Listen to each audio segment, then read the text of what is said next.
Hello, thank you for taking the time to view this presentation before the Q&A and discussion that will take place on February 20th at the San Diego Pain Summit. This presentation is titled Pain and Attention, Focusing on the Lived Body. Most of the time the pain starts at night. I dream of it long before it has awoken me. It exists as something threatening in my dream, and I am constantly trying to turn away from it. Not to look at it, I literally turn my head away from it in the dream. And in spite of this, it keeps coming closer and forces me to look at it and awakens me. Gustafsson. Our objective. So before we kind of dive into our main objective today, a little bit of background of myself. I'm a physical therapist in the United States. I've been practicing in an outpatient orthopedic setting for about 7 to 8 years now.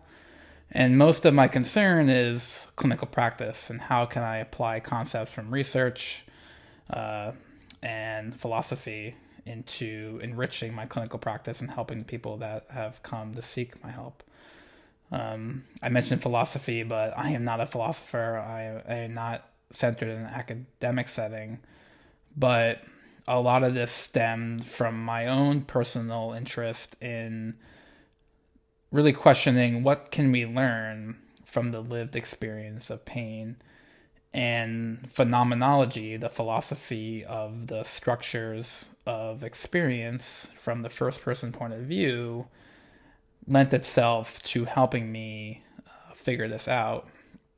And really what our objective today is, is there a way we can apply this concept of the lived experience into clinical practice? And I saw attention as a unique starting point because it represents a starting point in one's own experience of pain, whereas the moment of when pain interrupts life and demands the attention of the person in pain. And so our approach today is more of this circular process that is rooted in phenomenology, where we're going to identify a problem that isn't explained by our current knowledge state. And then we're going to break this down through theory-based procedures. And this will involve some empirical scientific processes, but also some philosophical discourse. And through this procedure, we will learn a new phenomenological fact. And this doesn't mean that we have solved the original breakdown, original problem, but that if we keep repeating this, we'll keep enriching our knowledge and uncovering what's important in our day-to-day lives and our lived experience of both experiencing pain but helping people in pain.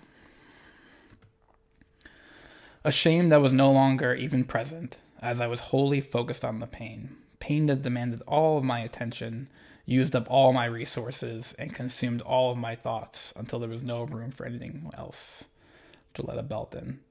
And we're going to be using some of Gilletta's quotes from a paper that she released over a year ago. But really what this quote and other quotes are going to highlight is our main problem, our life world breakdown.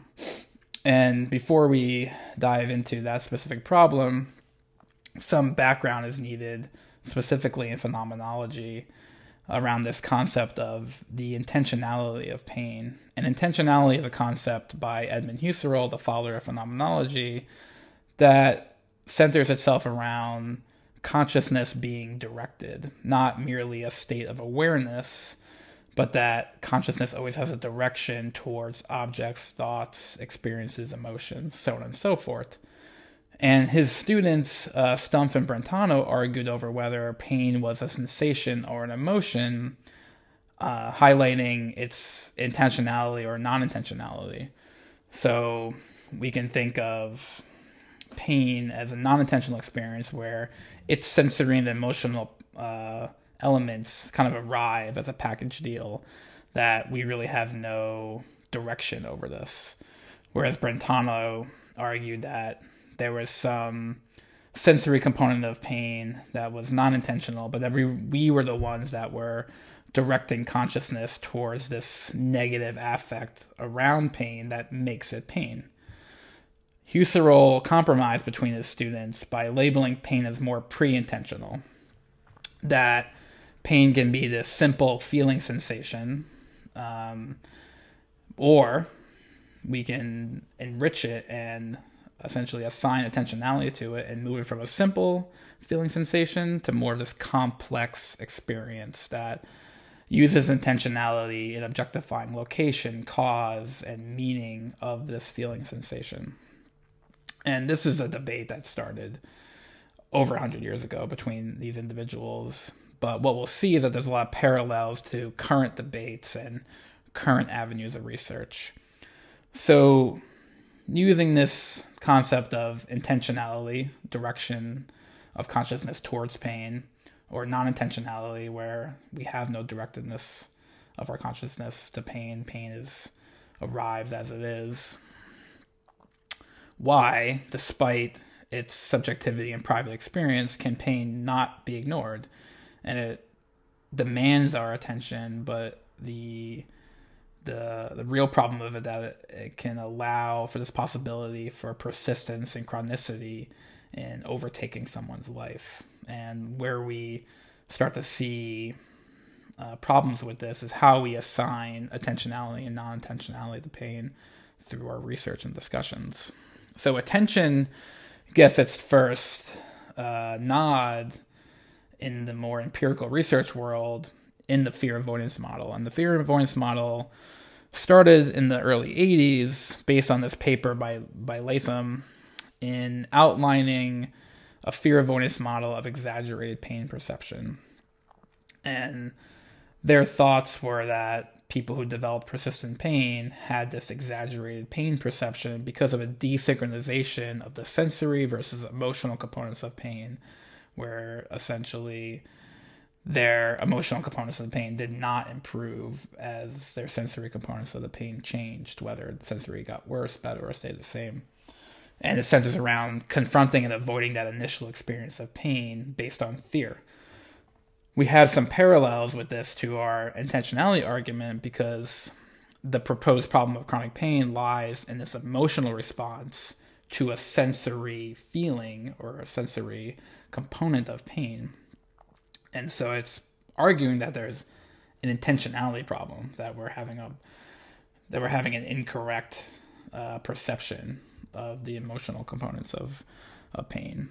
And in a more modern sense, this can be probably more thought of as psychological versus biological. And that's where, we start to see a lot of research in the psychological realm of chronic pain as being the main problem of chronic pain. Fear-avoidance model gets its update in the 90s into the early 2000s by a host of researchers. This particular model that we're all familiar with comes from the Valayan paper in 2000. And this is where we see hypervigilance enter the conversation as one confronts or avoids their pain experience because of fear or no fear, which leads to hypervigilance and eventual disability, and they get caught in this vicious cycle.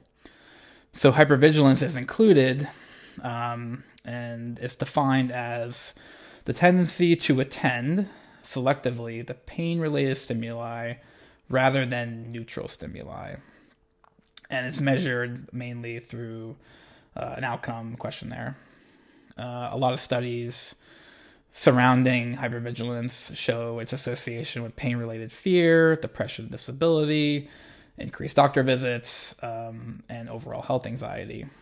And where it fits into this fear avoidance model is that it's not directly correlated to just pain intensity. More pain doesn't always equal more vigilance.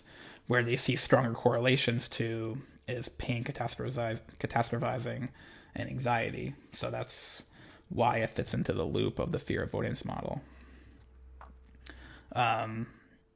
Where we get some issues is how are we modeling hypervigilance? So is it as simple as a decision by the person to attend to pain more than it should be attended to, since it's not correlated well to intensity of pain? And this is where we get more shades of this intentionality argument.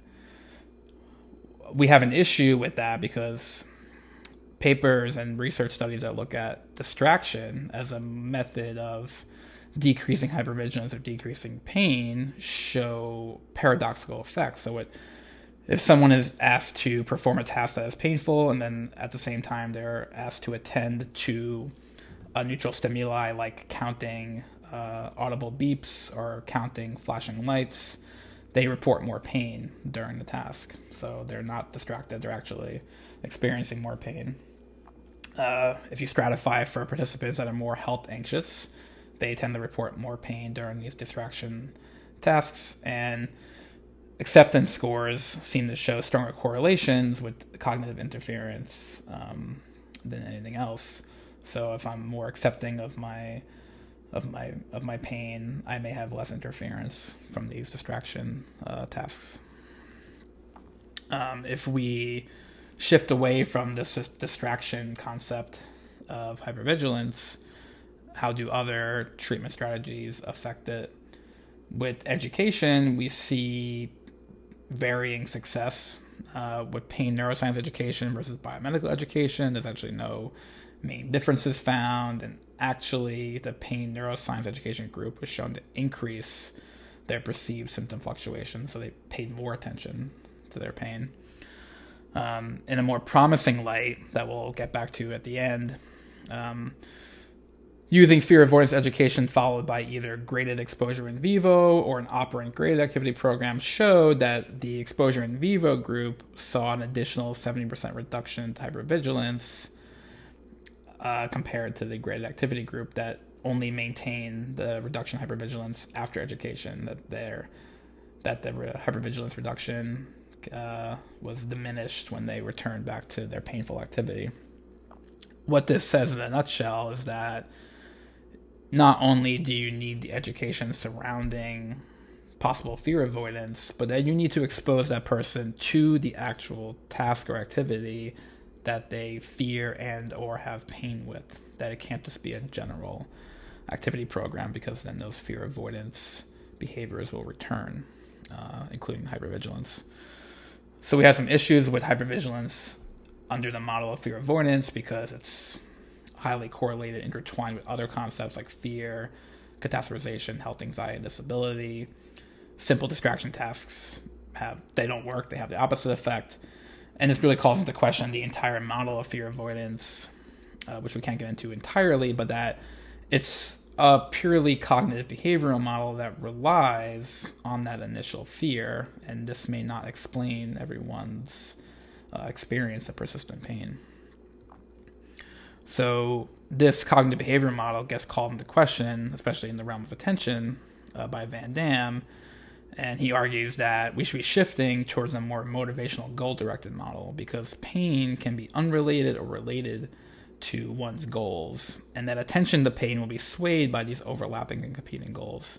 What we've just discussed with all the hypervigilance research is that these studies tend to look at more experimentally induced pain and in respect to pain-irrelevant goals, like counting audible beeps. When you transfer this more to like a clinical pain, real-world standpoint, you tend to include more pain-relevant goals. And in some of these studies, we see differing findings compared to the hypervigilance studies. So, perceived ability to control pain by behavioral responses results in less pain during painful tasks. The paper by Mobbs looked at an individual's ability to navigate a maze while being chased by an object that would shock them. And so when self-reported dread and intensity of pain was high, people were actually better at moving and executing the maze navigation, which is the opposite of what the fear avoidance model would say. And in a more interesting realm, virtual reality studies demonstrate that more engaging, fun, and realistic conditions have a larger effect on self-reported pain. So when you compare a high-quality virtual reality study versus a low-quality virtual reality environment, the environment that's more realistic and engaging is able to essentially distract people from their pain more. So is it possible that when a task has a higher affective motivational value, it may have a more interfering effect on someone's attention to pain? and does this drive it by a higher task and environmental engagement, something that's more relevant and more realistic for the person rather than what we looked at before in the hypervigilance studies. So what this calls into question is pain really like this non-intentional passive symptom? And it's hard to justify it as that because it fails to capture the modulating effects of fear, anxiety, and acceptance on attention to pain, as well as what we just discussed about the motivational goal aspects of pain attentional processing. And then clinically, if pain is just this passive symptom, then the reduction and removal of pain through more of a traditional biomedical sense, if that proves unsuccessful, where does that leave the individual who is experiencing persistent pain? Where does the problem lie? Where does the blame lie if this passive entity can't be found and removed? And the answer to this problem is that pain is really neither passive or active, and our attention to pain will reflect this because this concept can be applied to all sensing and perceiving, that sensing and perceiving has active and passive elements attached to it. So an easy way of thinking about this is that we're not waiting for sensory stimulus to be shown to us. We're not waiting for it to be incoming, that we're actually actively reaching out towards the world. We're actively inferring our bodily sensations as we're receiving incoming stimuli. And so we're integrating sensory inputs with prior experiences and its present context in the model known as predictive processing, that we're matching present stimuli with predictions of what we think will be incoming based on prior experiences. And so where we need to put pain is under the umbrella of interoception. Interoception refers to the difference in ecteroception. Ecteroception is like the senses of seeing, hearing, smelling, that we're gathering information from the environment, from our ecteroceptive environment. Interoception refers to our bodily sense. And so symptoms can be viewed as a more constructive process in which we interpret information from the body in light of predictions given past experiences. So we're inferring our interoception. This is different from what we've talked about recently with the exaggerated pain perception of fear-avoidance, that we're not simply turning up and down the volume of our symptoms as they're incoming, we're inferring them. And there can be moderation of this, but it's more dictated by precision according to how accurate our predictions are of incoming sensory information, and errors in relation to these predictions by novel and salient sensations. And salience refers to the difference in sensation. So the classic example is like a loud crashing noise in a quiet coffee shop is a lot more salient than a crashing loud noise during a concert. It doesn't have the difference, it doesn't have the attention grabbing aspects of that. So it's postulated by a group of cognitive scientists that really subjective feelings arise from inferring a wide range of both interoceptive and ecteroceptive information, that we're constantly predicting and receiving stimuli from our body and the outside world. And that this kind of healthy sense or this healthy feeling is when interoceptive prediction errors are minimized, that our predictions match the incoming stimuli, and we have this relative absence of bodily sensations and awareness, and we're able to attend more to our ecteroceptive environment. Where we see this be explained more in the neuroscientific research world is that all paths kind of lead to the brain, and where we used to think that there was a specific pain network or pain system in the brain, that pain kind of is enveloped by this larger system of salience detection, that the insular cortex integrates information between the somatosensory and cingulate cortices relating to the processing of all sensory salient events, not specifically pain. So this better represents a system in detecting, processing, and reacting to the occurrence of all sensory salient sensory events, regardless of the sensory channel, so that we're taking the difference in weighting of the stimulus to assign it salience, in which we then have interoceptive inference, and we're now paying attention to our bodily state. It doesn't have to be pain. This can be hunger, fatigue, emotion, so on and so forth. So where catastrophization, hypervigilance can fit into this more predictive salient model is that maybe with what we see in some of the fear-avoidant research speaks to our shifting of attentional weighting towards facilitating selection and perception of body-related information that confirms the person's average predictive state of pain, that we're getting actually less salience, and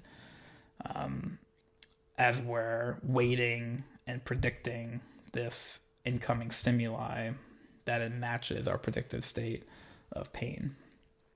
And where we are now going to lend into the world of phenomenology again is we've been talking about more of this bodily sense, and rather than having a passive body that receives pain as an entity or object in itself, we're living through pain as a way of being a lived body that relates and situates ourselves in the world, so that we're balancing ecteroceptive and interoceptive information and shifting our attention towards bodily sense in ourselves, or shifting attention to this ecteroceptive environment. And so that's where this concept of the lived body starts to form in a philosophical sense. My medical record tells the story of a hip with pain, but my hip did not feel pain. My hip did not make meaning of pain. My tissues, while certainly playing a role in my experience, did not have any experience at all. I did, just me. And so what we're asking is that instead of modeling attention to pain as the object in itself, that pain is this more complex, more enriching, constructive, salient experience, forcing us to relate to ourselves as a body, both one that is subjectively lived, but can also be experienced as an object. And this concept of a lived body gets its start in phenomenology, and S.K. Toombs argues that illness is not experienced simply as dysfunction of the biological body, what Gilletto was just saying in the previous quote, but as a disorder of the lived body, and that the lived body entails this notion of intentionality that is bound up with and directed towards an experienced world, so that we don't experience the world as this floating consciousness, that without our bodies, we aren't who we are, that they serve as our means of sensing, moving, interacting, speaking, so on and so forth. So not only do I possess my body, but I am my body. And the lived body, it really allows us to speak from the subjective experience of pain. And we can see our lived body as both the background and the foreground for pain. Because when we have this loss of function from pain, really what we're seeing is a loss of ability to engage in activities that are meaningful, altering a relationship to the world. So the body creates spatial and temporal problems for us. We have this quiet background of bodily awareness that is now thrusted loudly into the foreground, and we see our body as an object, where it was more of this kind of, quiet background where we navigated the world with it. And we can see this through various qualitative studies and other philosophical writings. I never thought about my body before. I just abused it, I suppose. Now I feel it, and bits of it feel really weird, as if they're not a part of me anymore. They're somehow separate now. In physical suffering, perceptive and bodily sensibility, which is normally open to the world, reverts inward, flows back without any intentional exit, without a transitive vector to anything else, enclosed in a possibly unexpected revelation of itself. So again, we don't experience pain as this floating consciousness, but in a body that takes a specific shape and provides us with senses that interact with other lived bodies in the world. And therefore, the lived body is our subject for the experience of pain. That if we take pain as the object itself, we're missing its relation to how we experience it. And so, circling back to our beginning, it calls into question a lot of these original assignments of intentionality of pain, where pre-intentionality implied this passivity, that pain just kind of arrived in its packaged deal. But modern cognitive science tells us that sensing and perceiving has this active component to it, that we're reaching out towards the world, we're predicting incoming stimuli. And the lived body refutes this concept of directed consciousness, that consciousness is not our subject for pain. The lived body is our subject for pain. And the lived body really allows for spatial problems to be addressed, like navigating the world, moving, sensing, perceiving. But we also need temporality to flesh out the rest of our lived experience of pain and attention. And temporality refers to our subjective experience of time, not so much the ability to measure time in seconds, minutes, and so forth. So using two concepts, one would be stratification, developed by Geniuses in 2017. Rather than looking at pain as being pre-intentional and intentional, we'll speak to more of the actual experience of pain, where pain can be pre-reflective or reflective. So pre-reflectively, pain can be temporally experienced as an ongoing experience that is lived rather than known. So it's that like kind of initial attention grabbing aspect of pain before we've even had the ability to think about it. On the contrary, pain can also be experienced reflectively. So in two concepts, really more cognitive and more affectively. Affectively, we can endure pain, suffer from it, loathe it and fear it, cry from pain. Or cognitively, we can attempt to find causes, explanations, and locations of the pain. So these reflective experiences place pain as the object itself and something that can be known. So think of it as, again, pre-reflective, we're living through pain, and reflectively, we're trying to know pain, understand pain. And this makes more sense from someone's actual experience and if you talk to them.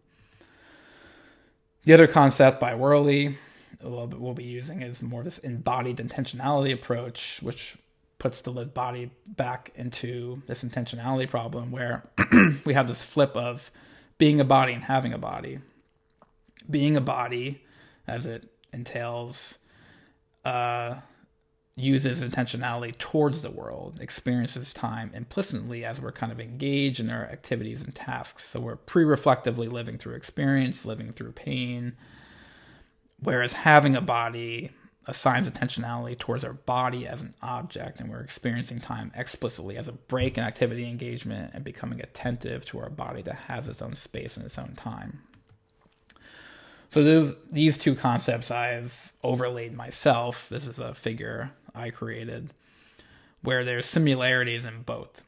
And I see it as kind of this spectrum, not these very clear breaks. So we can have this pre-reflective experience of being a body where we're engaged in our environment, engaged in our task. And we can have this more reflective experience of having a body where now my attention is towards my bodily self and I am able to relate to it emotionally and cognitively. And what I like about phenomenology as a whole, but this structure most importantly, is that it is merely a structure and that I'm not telling someone in pain what their pain is. This skeleton allows someone to breathe life into their painful experience. And it can really allow them to make meaning of it and explain what it really is for them to live with pain. And you can see where possibly some research methods and some schools of thought tend to put a lot of their emphasis on. But I think if we're only concerned with the cognitive reflective side of pain, then we're missing the other aspects of life. And if we're only talking about pain as an object. We're missing the the being a body background awareness of someone's day in experience of life. So how does this all relate to physical rehabilitation? I love this quote by Joletta. No longer a prisoner in my home, no longer so wholly inside my hip and my head, no longer a prisoner of pain, I saw the world again, as though for the first time. So I really see physical rehabilitation as a way of restoring one's way of life through their lived body. Like, how do we get someone to find meaningful engagement again through activity and exercise? And we can really rely on the earlier concept of graded exposure in vivo. And we have to approach the actual task and activity that they no longer can do to the ability that they want to do. And not that it's just all about the physical doing, but that we can have reflective conversations surrounding these activities based on the affective and cognitive strategies that they've developed to know their pain.